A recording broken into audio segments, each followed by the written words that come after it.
welcome to Once Upon a Weird. We are all very happy right now. Hello. If you're new here, I'm Bruce. I'm Courtney. I'm Chelsea. We are sisters, which is super fun. Wasn't so much when we were younger, but it builds character. It's for fun stories in adulthood. Where we get to tell our parents all the illegal things we did finally. Yeah. But no, we are actually re-recording this episode because we had some technical issues with our I was going to say, not us. We did not our us, job. not on our side. They had some whatever issues, and so we are re-recording. So we all kind of, edited a little bit and changed things up. And this week is about vigilantes. Yes. So I was very excited, kind of, before. Maybe I'll post a screenshot of the text thread. But Bruce sent us a text and was like, hey guys, I'm thinking about vigilantes for next week's episode. And I was like, oh my God, I know what I want to do. But what do you mean by vigilantes? Can we discuss what the definition is? Do you want to know what this hoe bag did? She fell asleep. I'm sitting, my heart rate just went, I get the children thing, but my heart rate just went up at like 11:15 at night, and I got so excited. And then you left me on tenterhooks, and that's a you problem. No, I was so excited. It was 10 o'clock at night. That's why I was going to sleep. So, deal with it, I guess. I ignored all of you because I was already asleep or in bed anyway. Probably.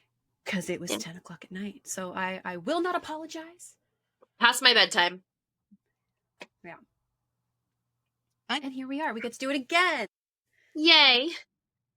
We switched who we are hosting our podcast through. You can still find us on all the regular sites, but we will also have our website changing in our link tree in our bios on our socials, mine and the podcast socials. So you can still find us on Spotify, Audible, Amazon Music, iHeartRadio, and now we are using Riverside.fm.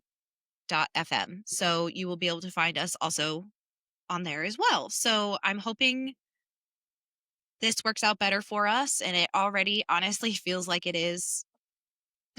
We were all kind of in amazement when we started recording. It was just like, oh, angels singing from the heavens. So correct. And I could log in the first time. The last carrier we used, I would try to log in. I couldn't hear anybody. It was a nightmare. And this time, first go, logged in, heard you. It was glorious. Yeah. Glorious. No issues. So it's been great.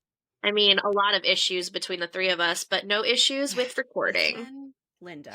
Not today. Go there. So not yet. We would be here. Loyal listeners first. For sure. Before we go trauma dumping on our listeners, we need to. We let a little slip every week. It's fine. Exactly. Yeah. You just get little snippets here and there. Sprinkles of trauma. Keep it coming back. Yeah. We got to keep the mystery alive here. Yeah. There it is. Yeah.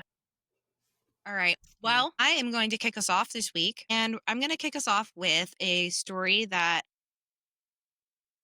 kind of, once we started talking about the possibility of this becoming something we actually wanted to do as far as the podcast goes, I knew instantly that I wanted to Guy Fawkes.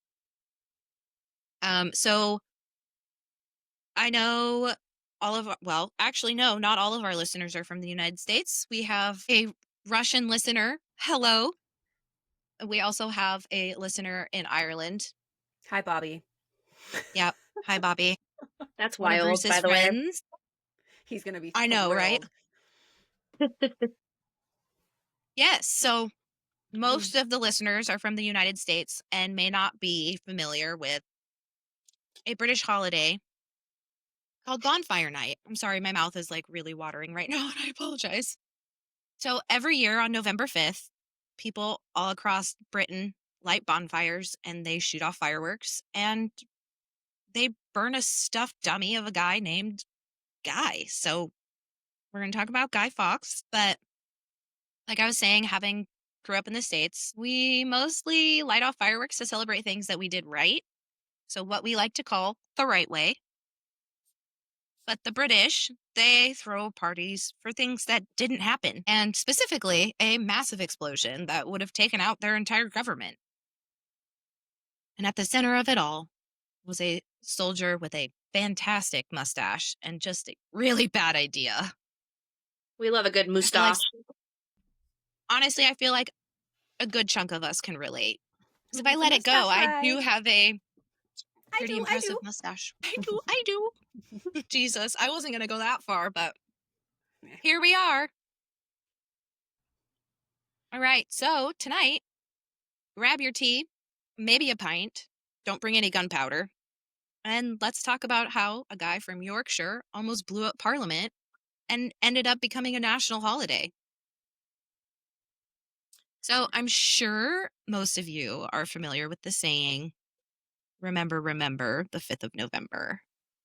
Well, that is not all of the saying here. Most of us only remember that from V for Vendetta having come out. And that is definitely a millennial aimed movie as far as how we feel and all the things we've been going through as people having grown up from the 90s, feeling a little powerless in some of our situations. And we kind of just have to sit back and go, oh, all right, this is fun.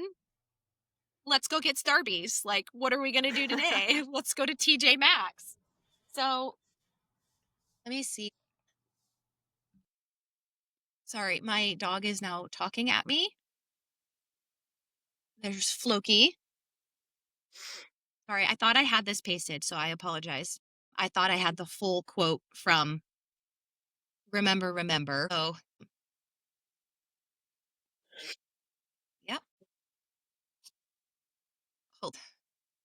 Nope, this is just a error on my behalf. And then I moved my keyboard. Well, I'm also writing down the time so we can take it out. No worries. We're only humans. We make mistakes. I think people should know that. I don't think I made one that can be written down and physically proven. I'm just gonna go with But that. with the 1800s of it all, no one wrote anything down, so I will To never say, let this go. This is the 1500s of it all. So just Yeah, bear but with me, apparently I I was guess. born in the 1800s, according to my daughter, and now That's right. the person that my daughter is most like in this world. I told Mom the other day that I called her Kendall twice in 1 week, by the way. That makes sense to me. Yeah. Yeah. It yelled at Rosie, and I was about this close to calling her Kendall yesterday at the store. So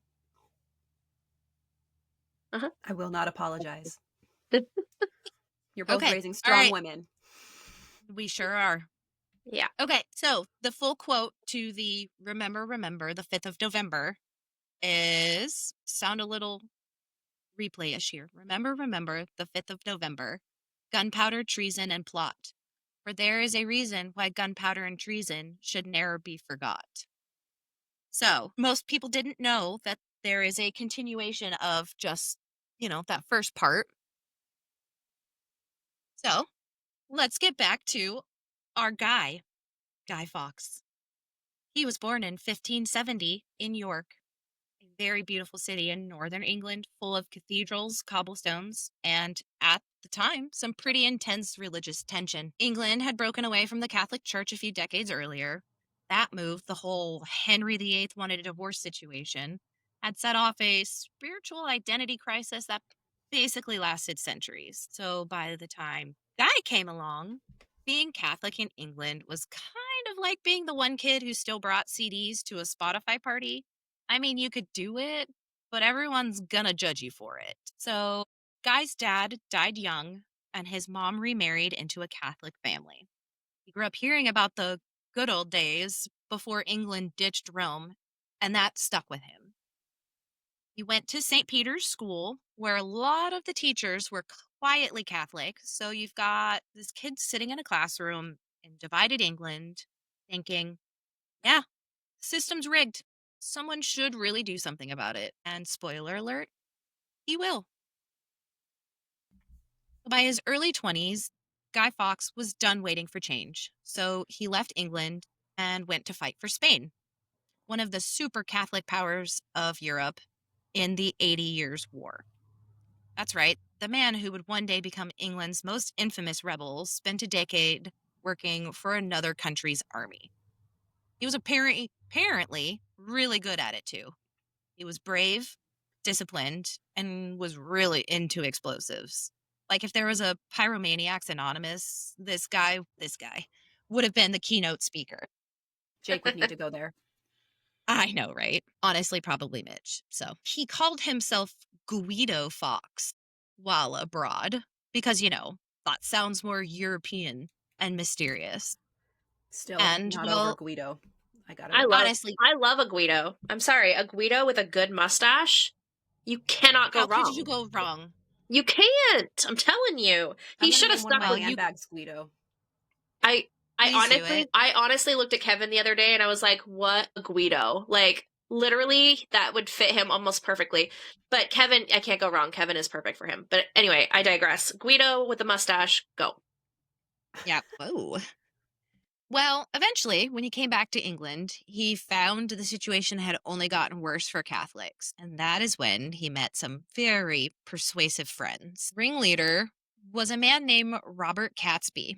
He was wealthy, handsome, and about as subtle as a stick of dynamite. He and a small circle of Catholic gentlemen decided the only way to fix England's religious problem was to, well, just delete Parliament in its entirety. The plan was simple in what could go wrong kind of way. Blow up the House of the Lords during the opening ceremony, kill the king, wipe out most of the government, and then kidnap the king's 9-year-old daughter and crown her as their little puppet to do their bidding. So, I mean, does Bruce have a question? Was the Robert Downey Jr. Sherlock Holmes inspired by this? Because that's all I can think of right now with whole like blowing up Parliament and all that from underneath. Cool. I mean, a lot of things have been taken from this, honestly. It's kind of like a baseline of rebellion. Here's this small ragtag group of people who want to fight for their beliefs and they went for it. The But original vigilante kind of thing. honestly, yeah, pretty close. Yeah. So, um, I mean, they really only had like what, 4 or 5 things to do? Seems pretty straightforward, right? Should be pretty easy just to go check, check. Easy peasy. I know, right? Well, they met secretly in May of 1604. That's right, 4. We're in 2025, ladies and gentlemen, and we are talking about vigilantes who still are the topic of conversation There's this a lot that's a many years topic of later. conversation that shouldn't still be, but I'm gonna leave it at that. Oh, honestly, I mean, the fact that we have enough to talk about these guys for like 30, 40 minutes or 100 and some odd years later is insane. Anyway, so they met secretly in May of 1604. They swore an oath and started recruiting. They needed money, connections, and most importantly, someone who knew how to handle gunpowder. Wow, who do we know that can do that? How Guido! convenient. Guido. Enter Guy Fawkes, ex-soldier, demolitions expert, Catholic zealot, and all-around man of mystery. I feel like we need to do like almost like a little video with Guy Fawkes, and then bam, demolitions expert, bam, ex-soldier, bam, Catholic zealot, man of mystery. Maybe someday Just we'll with have a him like TikTok. kind of doing one of like finger guns at the end kind of thing. International But man of mystery.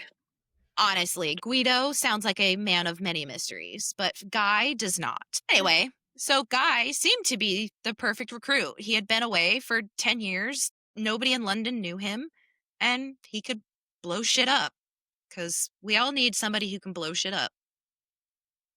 At first, the plan involved digging a tunnel under the House of Parliament, which, let's be honest, sounds like the least effective terrorism plan in history. Imagine 5 noblemen with no construction experience trying to secretly tunnel under one of the most important buildings in England with nothing but shovels and optimism. But luckily for how long them, that optimism would last. honestly, they probably wouldn't have even gotten a shovel of dirt up before they were like, Jeeves, Someone else, my gloves, please. my hands are rough. Luckily for them, a better option just poof appeared one day. It was a cellar directly under the House of Lords that they could rent. Because, the rich person of it all in this, because remember up top, Catsby was a rich gentleman. And it kind of makes me feel a little Fairly Odd Parents of this, because how could you not know? You're planning on tunneling under this building, but you didn't know that there was a cellar there? I feel like that should have been a very important bit of information. And not just a cellar, an available cellar that they can rent. Gives them a reason to be there. It gives a whole new meaning to man eyes, because they still had it back in the 1600s, and they still have it today. So, you know what, Lord. ladies? We are all valid. They still did it back in the 1600s. It will never change. So, they rented this cellar, and they filled it with firewood to make it look innocent. But then they stacked 36 barrels of gunpowder behind it.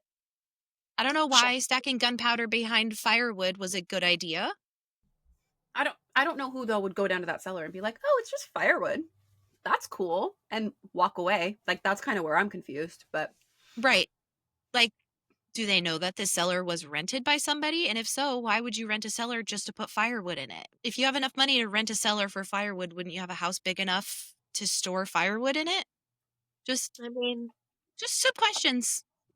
I don't there's some know. questions. Did they Yeah. think like that in the 1600s though, or was it just like, oh, We're probably They're someone just men. has now. They wouldn't have even firewood? thought about that in 2025 if this was a project for them to be doing. We could hand out the same stipulations and just cross out the years and everything and just be like, how would you handle this plan? And I bet you money all of them would be like, oh, just dig under it. You can just dig under it. It's easy. Yeah. Anyway, so with the 36 barrels of gunpowder, it was enough to flatten the building and vaporize everyone inside. About 2 tons of boom power. Fox stayed behind to guard it under a fake name. Do we Another remember one. his fake name? Or I'm so excited. do we want to take a crack at it if we don't remember? Oh, I remember. Chelsea, do you remember? I do not. Would you want to take a shot at it? I thought it was something like John Smith. Very close. It was John Johnson. That's right. Yes. John Johnson. And yes, that was the alias he picked. Subtly, thy name is not Guy. And for months, he just chilled out. He waited in this cellar with 36 barrels of gunpowder and some random firewood. So, like, with that, did he just live down there, or did he just like guard it through the day, or like No was he idea. just hanging out down there for months? Well, so, I mean, I'm assuming we can all make the assumption, and it won't ruin anything, that we know this took place on November 5th. Mm-hmm. And they had met in May of 2004.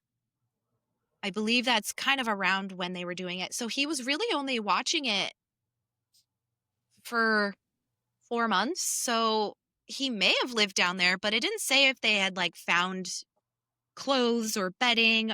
All everyone has ever said was this was Mr. John Johnson, aka Guido, aka Guy Fawkes. JJ, and firewood and gunpowder. So I don't know if he was living down there or if he just was like, that gunpowder, nobody's going to need gunpowder in the middle of the night. Why would they do that? Or why would something maybe accidentally spark a flame in the 1600s and set everything on fire beforehand? Again, I repeat my last statement of we're probably smarter now, so these might be things they didn't even know to think about. Honestly, I mean, I would question the man that could make things explode should know That's okay. at Good least point. those things. But Yeah. so, yeah, he just kind of hung out. The others were planning the getaway after all of this went down. Everything was set until someone got cold feet. And a few days before the big explosion, one of the plotters got scared. He sent a letter to his friend, Lord Monteagle, warning him not to attend Parliament. And the letter was anonymous, but it might as well have said, "Dear government, we're totally planning something super illegal. Love, your local Catholics." Monteagle handed it straight to the authorities. The king ordered a search of Parliament. The first sweep found nothing suspicious, just a pile of wood and a guy hanging around named John Johnson. Not John, surely. Not John. No, just hanging out with his woodpile.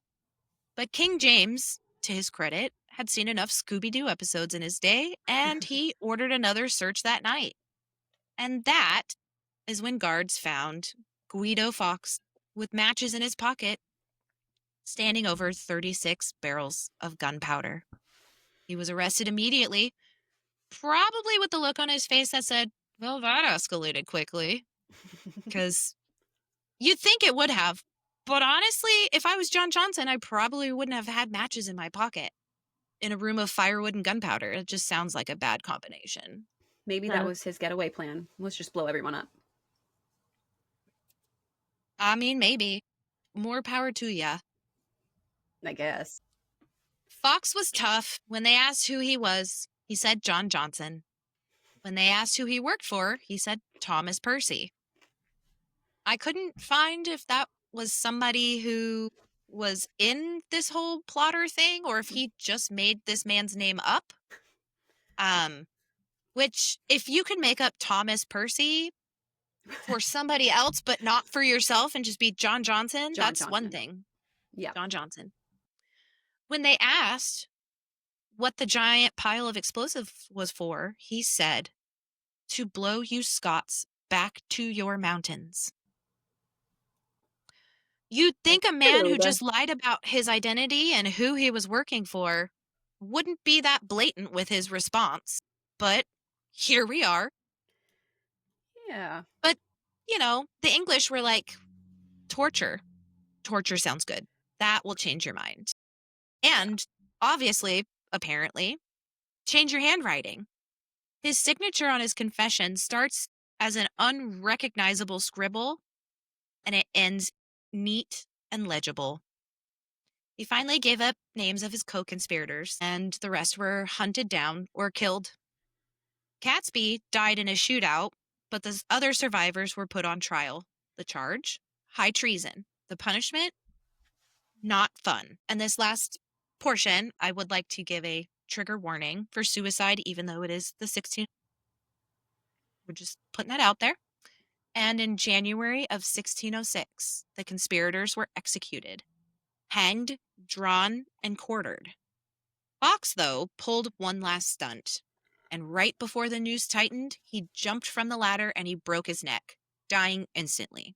Because if you're going to go, you might as well go quickly. I mean, Agreed. yes, it's suicide, but it's also like he was dying anyway, so you might as well be like, I'm going to do this how I want. Bye. Yeah, Well, quite yeah. literally. I'm not leaving this in your hands at this point. Right. No, not especially the people who just tortured me for a clean signature. So I shan't be doing that. It's very like, fuck you in the last moments of my life kind of thing. Yep. That was kind of his last middle finger to him.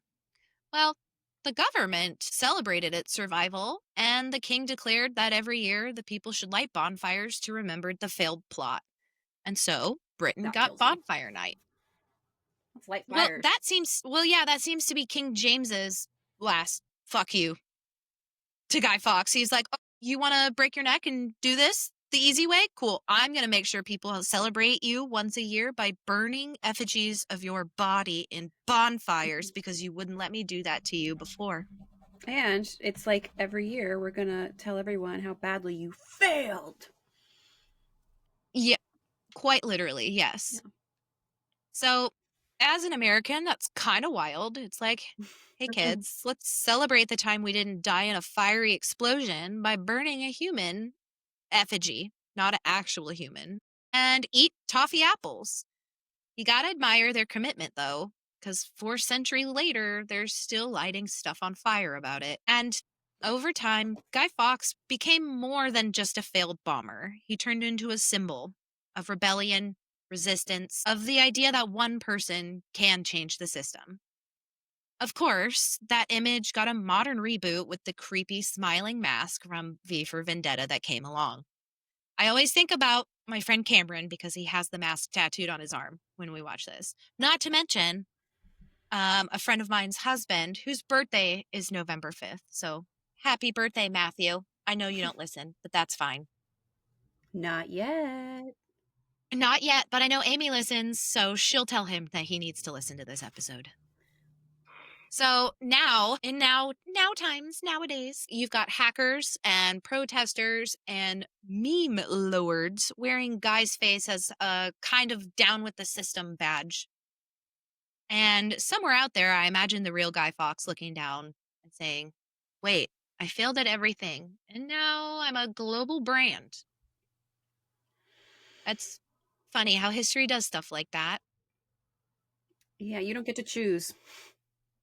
You don't. It's like friends with your nicknames. You don't get to choose your own nickname. You don't get to like your nickname. You just deal with it. Is that right, Yeah. Bruce? Correct. Well, and I feel like this Guy Fawkes story could have gone one of two ways. The kingdom could have been like, we don't ever want to talk about this again. Keep it quiet. Let's not, discuss him. It almost happened, but it didn't. Shush. Which is crazy because that's usually what they do. So the Correct. fact that they Yeah. did a Right. whole Yeah. yeah. Like, let's So start a I don't tradition about this whole guy. Yeah. could do that all I think it episode, more than anything honestly. backfired on King James because he's like, he thought it was this big fuck you to be like, hey, everyone's gonna think of you now as this like failed, rebellion or whatever, but it's actually the exact opposite. And Yeah. I It's think like a it's the choice. reminder. Yeah, the choice Well, he 'cause made to do it is what lives on. he's so Yeah. high up, he doesn't understand the struggle of his people in that um social living situations that everyone's in. He's just like, he was trying to kill me. We're going to show you you can't kill the king. And everybody's like, wait, but he almost actually did it. Yeah. We could do this. Let's just Okay. keep that in our back pocket. So the people celebrating bonfire night back then afterwards could have been celebrating it for a completely different reason than what the king intended for it to be celebrated as. Well, yeah, and then in today's political climate, like there's a lot that, should be rebelled against. And so it's interesting to hear like the origins of that because you see it all the time in the masks. So Exactly. Yep. It's interesting. just it can be one person or it can be everybody standing under an anonymous flag. And you'll never know. You'll never know. So yeah, that was Guy Fawkes and the man who almost turned the British Parliament into confetti. That's wild. So close, guy. So close. Imagine how that would have changed the John world Johnson. as we know it. John Johnson. Honest, it would have been crazy. I mean, I don't know Yeah. how. I literally, if they would have killed everybody, I don't know how that last step would have gone for them. So I don't really know how much of it would have actually changed, short Right. of just they had killed the people and then those people were like, yeah, absolutely not. We're not going to let that fly. Or who knows? Well, butterfly effect and all that. Like that's a lot of people dead that weren't before. Like Yep. even just the With act kings of and blowing up Parliament, like that's history, obviously, because again, we're still yep. talking about it. So it's pretty cool. Yeah. Yeah. Not The end. Yeah, that's already awesome. Before I get going on my little story, I'm going to apologize since I am mouth breathing. So I am going to, I don't know what kind of cold has floated through our house, but it's no fun. So I might be taking more breaks or sounding out of breath, and I'm so sorry about that. But It's fine, but according to your husband, it's COVID because his farts smell again. What? what he Yeah. said Because your farts smell again, or his No, do? is, his which, I'm not gonna lie, it's not like he doesn't necessarily stink normally. But lately, yeah. And he's like, yeah, I think it might be COVID because my farts haven't smelled since COVID. And I was like, No, your farts have definitely smelled since COVID. that's You how know we're how I gonna was gauge just it. saying that we're smarter now than we were back then? I think I changed my mind. He's, yeah. Which, I don't know. Maybe he's onto something and maybe I'm wrong. Maybe but I don't know. I think we all just have a cold because it tis the season Because for, it's November. yeah. Yep. So, all right. I am just going to start off with, have you guys heard? I mean, you have now because we've discussed this, but previously, had you heard of Jason Vukovic? Negative Nope. Ghost Rider. Yeah, me either. So he is considered the vigilante of Anchorage. Now, it's the summer of 2016 in Anchorage, Alaska. Long days, short nights. The sun hangs in the sky until nearly midnight, which, stop. Like, Alaska's so pretty, but come on. No, my nightmare. Yeah, correct. Yeah. But under the golden light in the quiet neighborhood along the edge of town, a man is making a list. Not of groceries, Is he not checking it errands. twice? Yeah, Santa's there. It is very snowy. Yeah. It's summer though, so Santa's already checked the list, okay? Get it You together. have to start planning early. Yeah. This is for next year. Well, maybe. It's a list of names, and every name on that list belongs to a convicted sex offender. His name is Jason Vukovic, and soon the media will call him the Alaskan Avenger. Jason So, Vukovic is, can we call it the naughty list? it's definitely the naughty list. Okay. Jason's list is the naughty list for sure. So I guess he could be Santa. I mean, come on. Well, Jason, given the rest of the story, I hope not. well, Jason Vukovic's story doesn't begin with vengeance. It begins with pain. Born in Anchorage in 1975, Jason's early years were marked by instability. His mother remarried when he was just 4 years old. Her new husband, a man named Larry Lee Fulton, was, at least on paper, a devout Christian. But behind closed doors, that home was far from holy. Imagine that. Yeah, I fear that we hear that a lot. Yeah. Jason would later write a letter from jail. Both of my parents were dedicated Christians. You can imagine the horror and confusion I felt when this man began using late night prayer sessions to molest me. He also Oh, I beat forgot me. about that. Yeah. He also beat me with a custom 2x4. So a little I, trigger. I don't want to like make fun of things, but how do you customize a 2x4? Was just thinking that. Did he So like I write his name I on it? Or? consider it like with, you could either put nails. Oh, I didn't go. Yeah. Yeah, I just there's a lot I think that you can customize. Or You can like put holes in it, drill like a wiffle holes. ball. Yeah. That. Yeah. Okay. Never mind. That went dark and Yeah, sorry about that. I regret asking. Just a, trigger warning. It does talk about child's SA and abuse. If you would like to skip through this, then please go ahead. By the time he was a teenager, the abuse had shattered any sense of safety. Jason ran away to Washington State. He didn't have any ID. He didn't have any money. So he did what many kids in survival mode do. He stole. Small crimes led to bigger ones: burglary, theft, and then jail. And with every arrest, another layer of trauma hardened all around him. He spent most of his 20s drifting, between jobs, between jail cells, between bouts of hope and despair. But deep down, one belief took root. The people who preyed on the innocent deserve to be punished. And I don't I mean, disagree again. I can get behind that thought process, but Correct. punished versus killed? And that's what's so crazy about vigilantes is I think our hearts kind of feel with them, but our brains know that in civilized It's society, an we can't just emotional people decision. 100%. Yeah, It's It's an also not emotional black and response, yeah, it's not black and for correct. sure. Yep. yeah. By 2016, Jason was back in Anchorage. He was 41 years old, rough around the edges, but trying to rebuild his life. He worked odd jobs, spent time with his younger brother, and talked about faith and redemption, even. But one night he was scrolling online when he came across Alaska's sex offender registry, a public database listing convicted offenders, their addresses, and their photos. Something inside him snapped. He began visiting those profiles, printing them out, and keeping notes. To him, it wasn't about random violence, it was about justice. But this justice wouldn't come from a courtroom. It would come from the end of a hammer. It started in June of... Huh? Sorry. All I could think of It was, just like, clicked in my head when you. I thought you were talking about a judge at first, and I was like, hammer, pow, pow, pow. And then I was like, oh, no, it's a hammer. Nope. Like a pound a nail into the wall kind of hammer, not a Wait, gavel. what year did this happen? 2016. Oh, so hammer time was a thing. Oh, previously. Yeah. Yeah.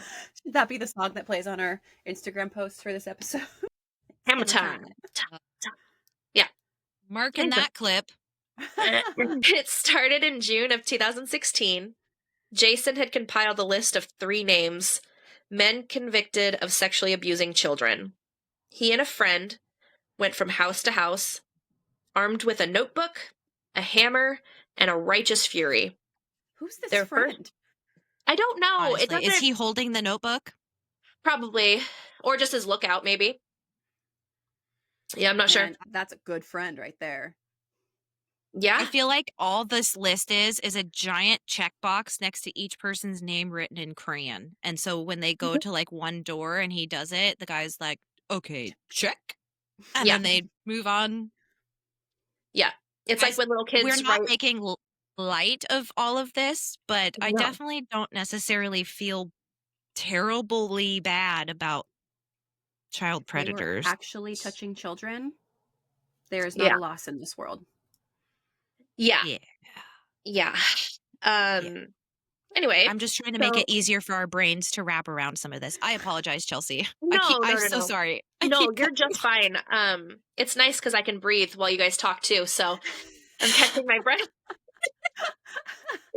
The not being able to breathe out of your nose thing really takes a toll. It It sucks. does. Yep. So like talking and breathing is wild. But yeah, no, I appreciate the side quests are great. I love them.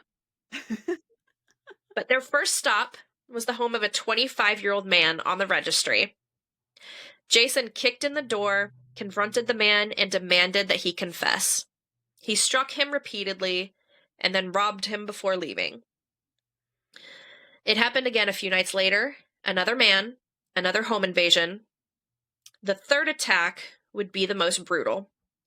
Jason entered the home of Wesley Demarest, a registered sex offender in East Anchorage. He struck him 4 or 5 times in the head with a hammer, leaving him with a fractured skull and a traumatic brain injury. Demarest survived, but barely.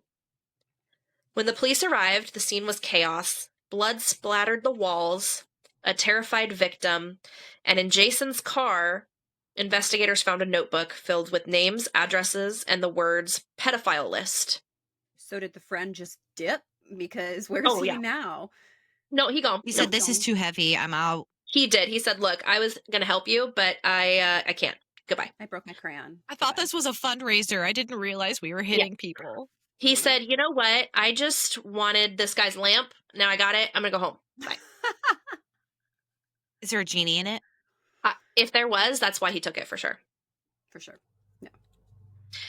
The notebook is what sealed Jason's fate. When Anchorage police caught up with Jason Vukovich, he didn't resist. He reportedly told them, "You can lock me up, but those men got what they deserved." In custody, Jason became kind of a local legend. Some Alaskans called him a hero, The guy who did what the justice system couldn't. Others saw him as a dangerous vigilante. Online forums lit up with debate. Was he a monster or was he a martyr? Jason himself wrote letters. Both. It's very Boondock Saintsy. Yeah. Yeah. Oh, I love that movie. I want to watch that now. Jason himself wrote Amazon. letters from jail to the Anchorage Daily News saying he hoped his story would serve as a warning that violence isn't the answer, but neither is silence about abuse. He wrote, "If you have been victimized, don't become what hurt you. Seek help. Don't follow in my footsteps."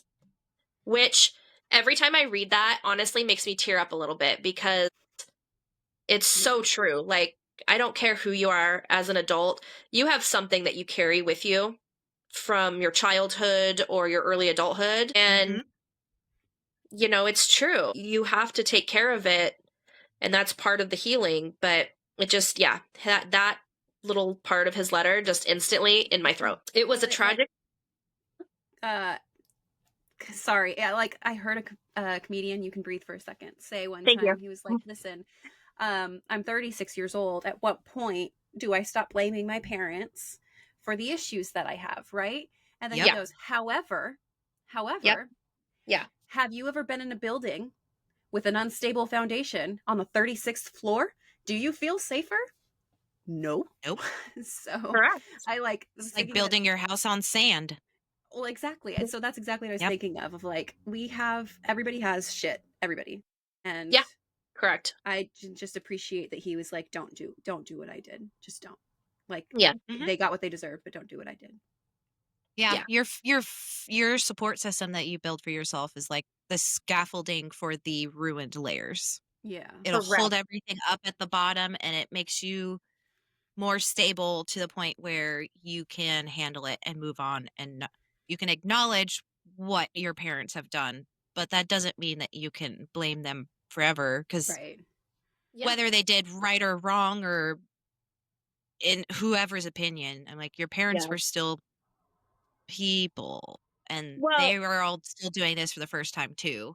Not like beating or anything like that is unforgivable. I don't care who you are, but like, no, and it's not just parents, it's abusers. Like, abusers can be 100%. anyone, and they can shape who you are as a person, but you are the one who controls ultimately how it ends. They might have controlled the beginning, but you have to take the bull by the horns in that matter and say, this is not what I want to be like. I don't want to be upset by this all the time. I don't want to be affected by this all the time. And it's easier said than done. I'm not judging anyone that is still dealing with trauma. I think it's kind of great, like, again, given everything, take this with a grain of salt, kind of great that he clearly didn't want to be that person. That's why he's telling people not to do what he did. But it seems like he couldn't help himself, unfortunately. Yeah. So, yeah. And that, that's what it says. It was a tragic irony. Jason became exactly what he hated. A man who used violence to feel in control. And I think a lot of, people repeat those cycles, not on purpose, but it's easier. It is easier. It is easier. And a lot of times, and, we will take the easiest path because it is hard. Being a grown-up is not easy. It's fighting against your instincts. Correct. Yeah. Agreed. And knowing when not to. Yep. Sorry about that. In 2018, Jason Vukovich stood before an Alaskan court. He faced more than a dozen charges of assault, robbery, and burglary. His public defender argued that years of trauma and untreated PTSD drove him to the edge, that he wasn't a cold-blooded criminal, but a deeply damaged man seeking justice the only way he knew how. The judge listened and then made it very clear. Vigilantism, no matter the motive, could not be tolerated. Jason was sentenced to 28 years in prison, with 5 years suspended and 5 years of probation. He appealed, arguing that his PTSD should be a mitigating factor, and the court disagreed. The law had spoken. The media dubbed him the Alaskan Avenger. Headlines painted him as a hammer-wielding crusader. Everyone has an opinion. Some people wrote letters of support. Others pointed out the hypocrisy. You can't stop abuse by becoming an abuser. Mm-hmm. One Anchorage resident, it's such a slippery slope. It really is. It really is. Yeah. One Anchorage resident told reporters he's not a hero. He's proof that the system failed twice. Once when he was a kid, and again when he was an adult. And that may be the real tragedy of the story. A man who endured the worst of humanity, who tried to take that pain and turn it into justice, but ended up becoming another cautionary tale.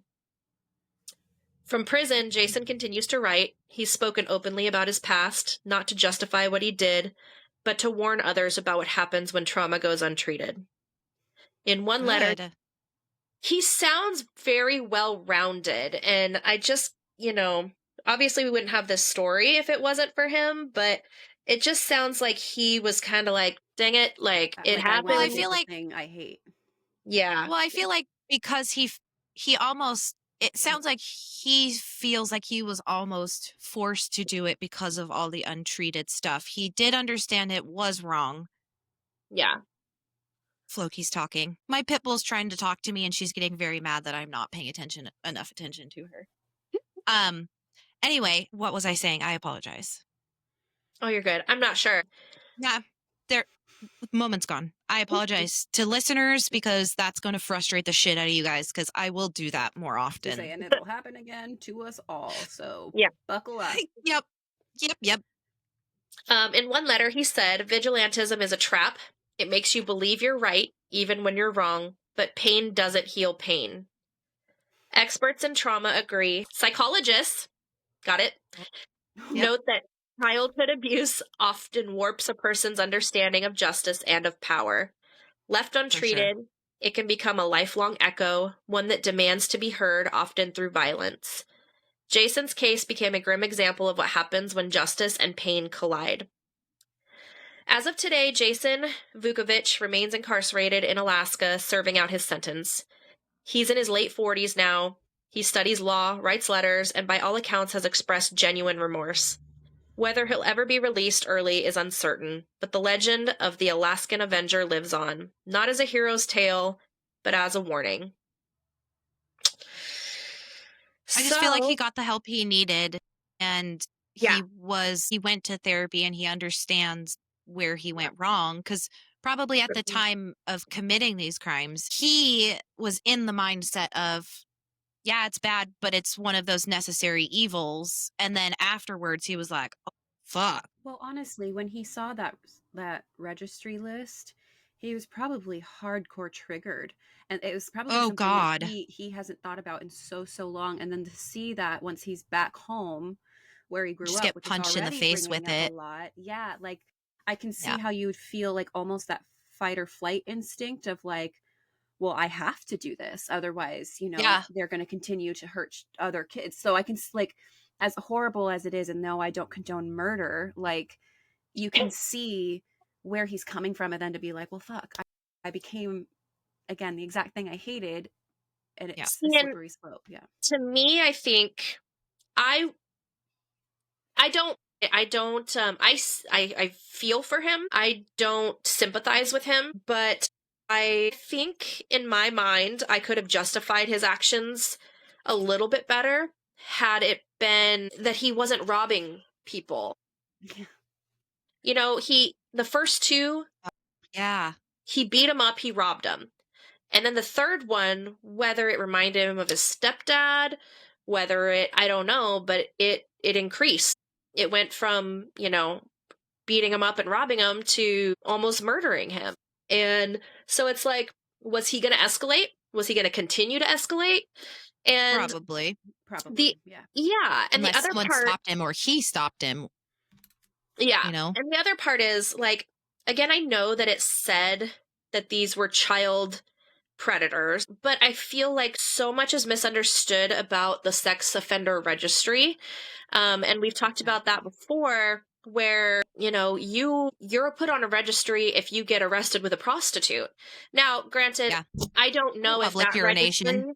registry, I don't know if that registry per se says it was why they're on it. Children, or if it was, so I can't. It does in Washington, so I don't know about Alaska. Yeah, and that's what I mean is I can't say what Alaska's said, Well, even then, even almost if 10 it years ago. does, even if it does say what you've been charged For with, sure. do we trust our justice system enough to know for a fact that this person did that? Because, like, Yeah. given our past, we know that sometimes things are Mm, lies. Sometimes they catch the yeah. wrong person and shit happens. Yeah. And that some officers can go full almost vigilante themselves and Exactly. try to bulldoze the wrong people. Because Yeah. unfortunately, we will not, this is one of these stories that will not be shared here, No. but we are very aware of how, I don't necessarily want to say evil, but how narrow vision, tunnel vision some officers can be when they think they're doing the right thing. And Yep. And that's I not think, always the Especially right if it's thing. powerful. Yeah, yeah, and I do think that all of that starts from a place of wanting to do good, including Jason. absolutely. But I think that we are all so much products of our environment, of our Mhm. past, of being raised, of, who we hang out with. I think everything affects us so much. And, it's when you try to teach your kids that, like, what you watch, what you hear, what you're around, what you tolerate from Yep, friends, all of that has something to do with your composition in your brain. And it might sound stupid, but if you're hanging out with somebody that talks negatively all the time, you're going to start talking negatively all the time. I don't care who you are. exactly. I actually And just had that conversation with my 5-year-old this morning because we yeah, were sitting out front of the school before the cafeteria opened so she can go in and get breakfast. Yeah, my hobbit has 2 breakfasts, sometimes 3, depending on what time she wakes up in the morning. But this morning they were up at 6 a.m. wanting all the food. I understand that. Anyway, she has a friend in her class for the last 2 years, and he is kind of just left to his own devices. Mind you, these are for 5 and 6-year-olds. I don't want to pretend to understand what happens at his house, but he, as a 5 or 6-year-old, walks to the elementary school by himself, probably 35 minutes before he is allowed to be on campus without an adult present. Sometimes he has a coat, sometimes he doesn't. He just makes really poor choices. And my daughter wants to play with him so bad because they do have fun, but they don't make smart choices. So Yep. it's just hard to explain that to a child. And then when you as an adult have to break things down into simpler terms, and then you turn around and you're like, wait, I should probably take a closer look at what I am doing, because we make things so complex that sometimes when you break it down for your kid, you're like, shit. Yeah. Yeah. That Yeah. explains a lot. No, 100%. And, it just, it goes back to it. Like, if you're not seeing good in your life, you just take a step back and say, okay, is this, what's going on? Am I Hmm. putting good out? You know, am I Protect your seeing good? peace. You have to protect your peace. But I feel like, someone like Jason Vukovic only understood that after he got caught and got help. Don't, Absolutely. So anyway, like I said, part of it, I understand. I think we always need to protect our innocent, our elderly, our babies, everything. And unfortunately, those are the easiest targets for so many people. And Well, that's why it's you need to terrible. stay strong with your boundaries, because the Yeah. second you start pushing it even just a little Yeah. bit past your comfort zone, Yeah. it's just going to slip right away, Yeah. and you're going to be doing something or in a situation that you're not comfortable with because you let your boundary wiggle. Yeah. You have to hold firm in your boundaries. And that's Yep. with your kids. Like, if you have this weird feeling, even not icky or scary, if you have this feeling and you're like, you know what? You're not going to go play at your friend's house today, or you're not, just, you got to listen to yourself, listen to your intuitions, hold Mhm. strong on your boundaries, and get At the end of the therapy. day, we all have something that we deal with. Like I said, not necessarily abuse, maybe parents that weren't necessarily there. There's so many traumas that you could carry into adulthood. Yeah. And you have to deal with them. If you don't want to keep perpetuating, deal with it. Go get It's help. not your fault, but it is your responsibility. That is correct. And to be better all the time, if we want to keep getting better, we have to be better. And you can't be better unless you deal with what is dragging you into those places. So that is 100%. the end of my TED Talk, because therapy is not just for the weak-minded. Therapy is not just for Absolutely the not. sick. Therapy could be because you're having a hard time at work and you really need to get it off your chest. Like, it could literally be just adult things and you just need to get off your chest. So anyway, that's that. I will stop preaching about That's therapy. what this is for. This is our therapy. And for the listeners, this Yeah. is your hour to hour and a half of hearing the dumpster fire that is our lives sometimes. Sometimes. It's a Sometimes. small dumpster. I'd say it's like It a is. 95-gallon garbage can. I Yeah. wouldn't say it's a full-size dumpster. It's not a large dumpster. It just sometimes gets really hot. Too hot. We got to step out of the sauna for a few minutes. Yeah, Yep. yeah. So Yeah. it's all good. No, when I first had Lily, I was reading all this stuff about being parents and all this, blah, blah, blah. And that was kind of when I first read, like, it was basically said, face your demons or they'll raise your children. And it's so, Oh, shut up. so That is, true. I mean, I don't want to say great, but that's, It's so real. I'd not heard that. That's great. Yeah. And because I No, very I much love hit that. home, it's like all the shit that I don't know, like it's so hard as parents to not be like, well, my child's seeing all these things, but I'm a human being and I have to allow that. And like you just kind of go down this rabbit hole, and I have anxiety, so that is a big, deep, long rabbit hole. But it just, PPA and PPD are real, man. well, I had it before baby for sure, but it's definitely For sure. a You know, PPD thing. wasn't recognized as a thing until like the 90s. That makes sense. It Yeah. does. Yeah. No, But and Sorry. going back to that raising your children thing, and some people do it, without the other parent. And there was something that I heard taking a parenting class when I was going through my divorce. It was literally like it said, telling your child bad things about their parent is asking them to hate a part of themselves. Mm. And that stuck with me forever, because it was like, you don't want your kid to hate a part of themselves, no matter what. Like, Nope. even if you don't like that other parent, you don't want your It's still child their parent. to hate Nope. part of well, themselves. and to think that you hate that part of them, because that's just Exactly.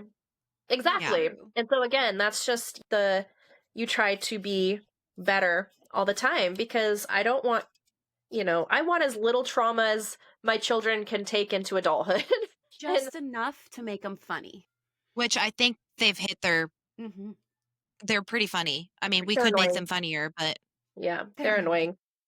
I feel like at this point, I just need to drop them off in the desert somewhere and just be like, okay, kill a wolf, bring it back, and we're good to go. And then they've peaked at life.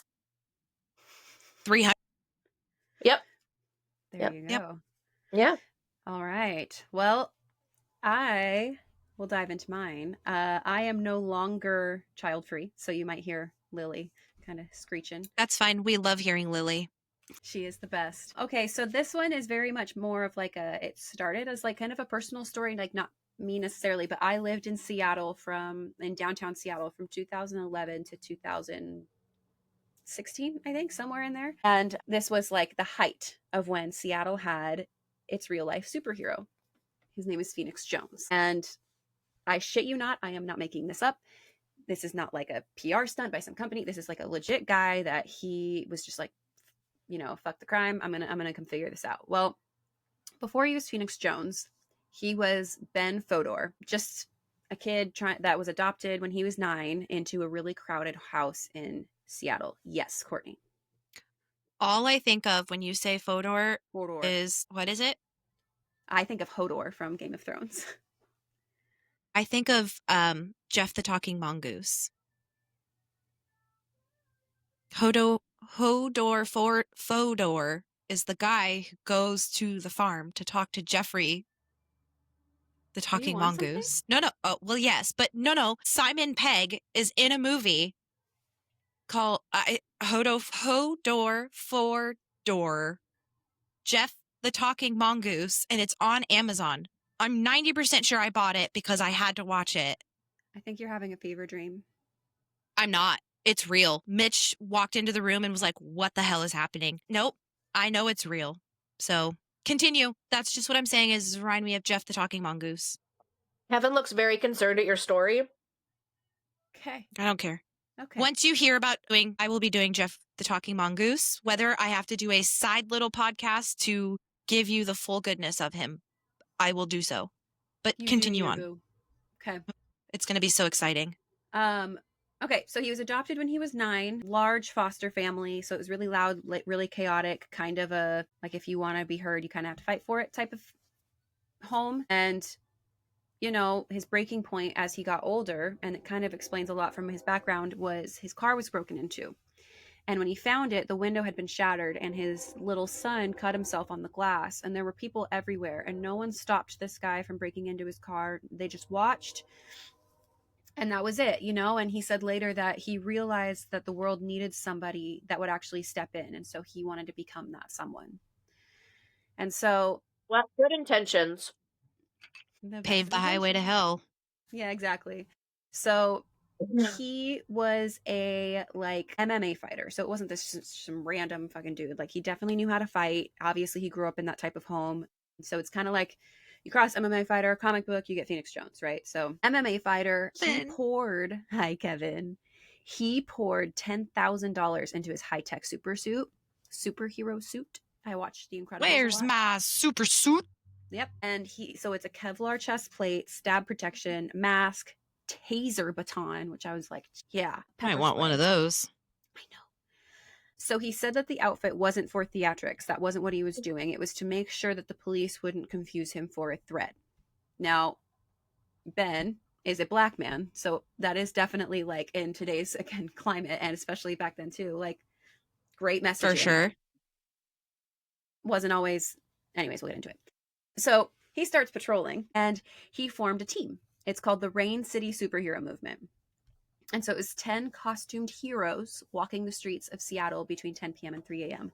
Now, all of this is while I'm living downtown. And so, like, I was living in this time and hearing all about these random ass weird, like, weirdos. Did he have like a specific area that he would stay in? Like, would he stay in like Capitol Hill? Was he in strictly downtown? Was he like Pioneer Square? Did he go everywhere? Was he just kind of everywhere? It was mostly like, so it wasn't like, you know, Madison Park, which obviously not, because that's Richville, USA, but like, yeah, like the downtown area. So yes, Cap Hill, yes, Pioneer Square, yes, Soto, like all of that, and that was there, and like Capitol Hill, Queen Anne, and all of that. So so he was like, did he have like a mode of transportation, like a Batmobile, or was he like renting Lime scooters? I should find that out. No, I don't know if Lime scooters was a thing.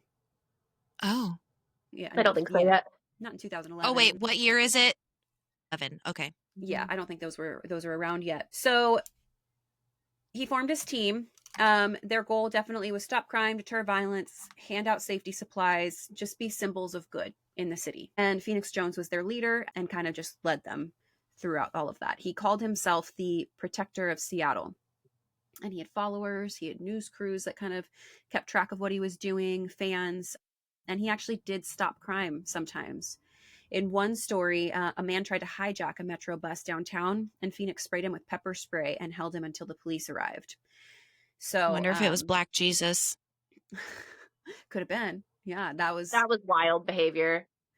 We got verbally assaulted on the light rail going to a Seahawks game one time by a man who proclaimed that he was Black Jesus. The part that did make my heart kind of happy was the way that everybody on the train, immediately all the men stood up.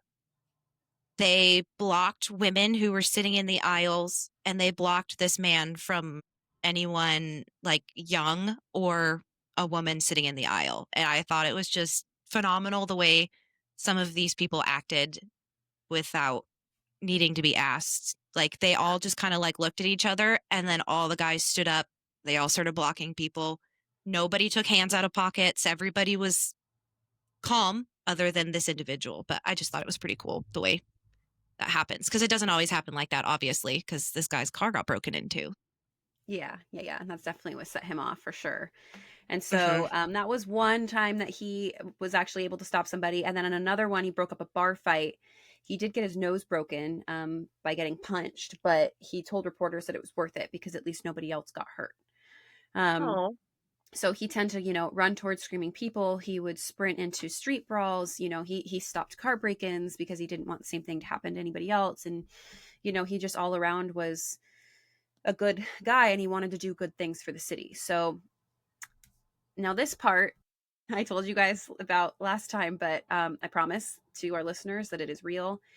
In 2012, Phoenix Jones and a random guy got into an argument downtown, and instead of walking away, they invoked a Seattle law called mutual combat. If two adults agree to fight and no bystanders are hurt, then cops can legally let them throw hands. So that's This literally needs to be exactly. utilized. So they squared off in the street. Phoenix was in his full superhero gear. There was cameras rolling. People had their phones out. People were cheering. And there was a cop acting as the referee. They were like, can we do this? And he was like, I can't stop you. It's not illegal. And so he acted as the referee to make sure nothing got out of hand. And so they fought. Nobody got arrested. Completely legal. So just throwing that out there. I wish I could find like a video of it or like who won, but I guess that's rare that someone like wins when you're just beating the shit out of each other, but whatever.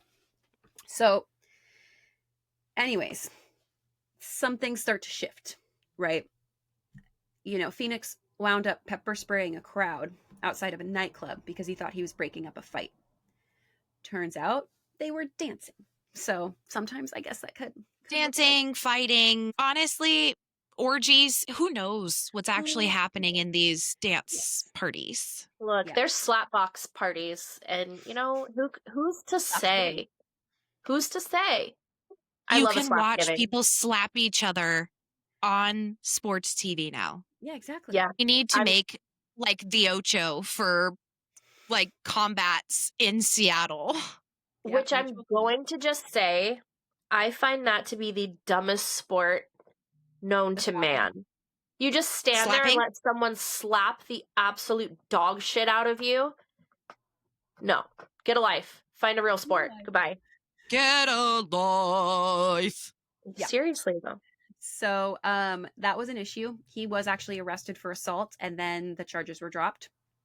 The city attorney of Seattle called him deeply misguided, and former teammates said he As was he getting was. reckless and that the fame of being Phoenix Jones was changing him, and the Rain City superhero movement officially disbanded in 2014. So Do we have the names of the other heroes? no, I Or couldn't find anything. Like I have literally like I have tags on Reddit to try and find anything that pops up. Like I've been trying and I haven't. So if any of y'all listening know, you tell me. But To be fair, probably, if they have jobs in the city, they probably didn't want to be named. yeah, that's probably true. not.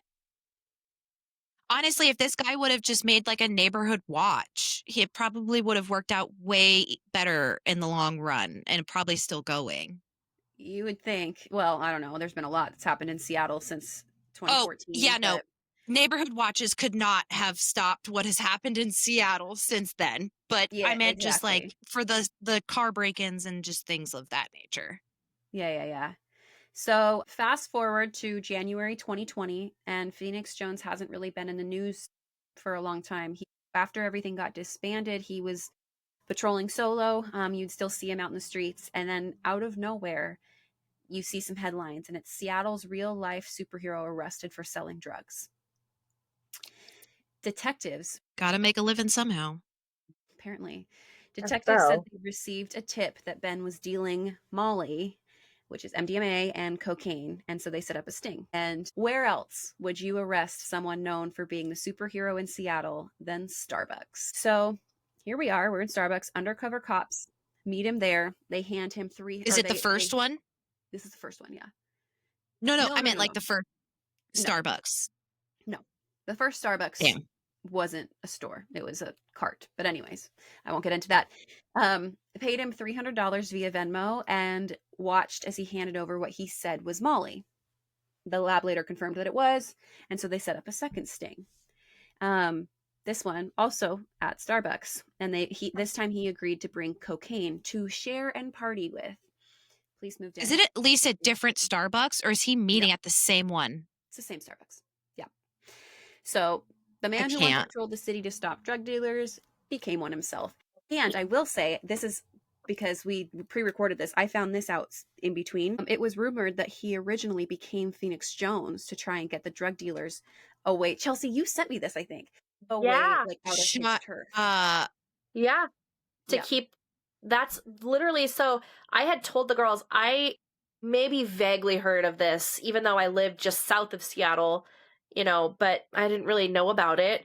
And then 2 days after we recorded on Facebook, I saw this article thing pop up and I was like, what? Like, I've never heard this.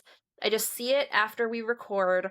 And yeah, it said that he started to protect his area from other drug dealers. And I was like, that's so wild. Yeah, so I looked a little bit more into that because I was like, there's no way. And that was definitely a huge rumor, even when they still were patrolling, that they were kind of all in on it together. And if they could get drug dealers afraid of selling the drugs within the city, and they could. So like, again, I don't know what's true. I don't know, you know, what the real inspiration behind all this was. Maybe it really was that his kid got cut. I don't know, but anymore. Honestly, I was going to say he was like the drug dealer that brought like reusable baggies and was like, hey, here's a punch card. Yeah. If you buy from me 10 times, your next 8-ball will be on me. Yeah. Right? Or like a little sticker in the bag with it. And he's like, have a nice day. And then I heard that and I was like, nope, visual just changed. Yep. Completely. Yeah. Well, keep in mind, this was January 2020. So this was when we had my bachelorette party that he got arrested in downtown Seattle. Just to put that in perspective. Shut up. Yeah. Isn't that crazy? That is insane. I will say again, because I said it the first time we did this, and I cannot get this out of my head, is if you've ever watched Brooklyn Nine-Nine, Super Dan was a superhero. It's Nate Torrance. I know, I didn't know this guy by name, to be honest, but when you look him up, you'll know him. But he plays Super Dan in one of the episodes, and he has a little Super Dan shirt. Looks like it just says SD on it and like duct tape. And Scooby-Doo. Literally, that's what it looks like. And hold on. My gosh. Shut up. Picture on the video. Yeah. Super Dan in this show basically comes into the police department and says, you know, I have pictures, or I've seen all this crime. I watch off of my neighborhood balcony, blah, blah, blah. And the detectives laugh at him because he is wearing a cape and, made out of a bed sheet and leotard, basically.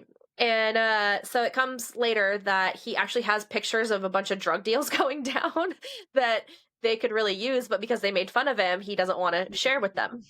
Yeah. So it just literally, when you first started talking about this, I was like, this is Super Dan. Like, I wonder if they mimicked Super Dan because of Phoenix Jones. It's buff black Super Dan. Yeah. But like, I wonder if they mimicked that, like, similar. No, it's very possible. I'm sure every city kind of has their superhero, you know, that wants to help situation. So who knows? I'm sure of it. I mean, if they were actually like had like superpowers and could actually help you out of impossible situations, sure. But this guy was like a human fucking being, and he after all of that, like he gets arrested, obviously, January 2020. Then COVID happens. Lord knows what happens with him then, and you know, you see him now every now and again, because he still trains MMA fighters. He posts like online and stuff, but his brother's an MMA fighter. Huh? His brother's an MMA fighter. He has a brother named Colin. Cool. Okay. Yeah, I didn't know that. He has, again, he was adopted. So I could not find any information on him like before he was 9. So I wonder if that's one of his adopted brothers. But they all trained together. Like he trained. It has the same last name, Fodor. Yeah. So probably. Yeah. Yeah. But yeah, he has much quieter life now. So, you know. Is he in prison or is he out? I'm assuming he's out. I mean, it's been He's out. Oh. He's 5 training years. in this. Yeah, he's Yeah. training fighters. Yeah. Yeah. So just So you wouldn't be fighting MMA in prison. I mean, maybe. You don't know. You don't know his Fight life. Club. Soap on a rope rules in there. Yep. So yeah, that's Phoenix Jones, Seattle's superhero. Well, hell yeah.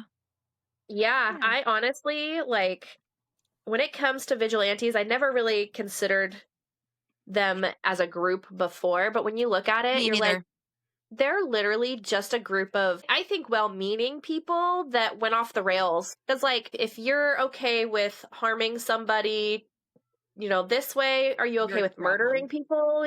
It's a slippery slope where once you start It's down the the keeping slope, your boundaries strong. yeah, Yeah. and they aren't, and it is what it is. Yeah. And I've always been a proponent of, let the professionals handle it. If you don't like the way the professionals do it, you become one of the professionals and change it the way that you would like to change it. Do it the right way. Do it the right way. Yeah, What we because like to call the right way. right way. My way, whatever. Hmm. But yeah, I think most of these people were well-meaning, well-intentioned people that Mhm. just got off the rails a little bit, which is just wild to me. It's just crazy. Yeah. Mm-hmm. So that was a fun episode. Moral of the story is it never works out for any of them. It just So- doesn't. Honestly.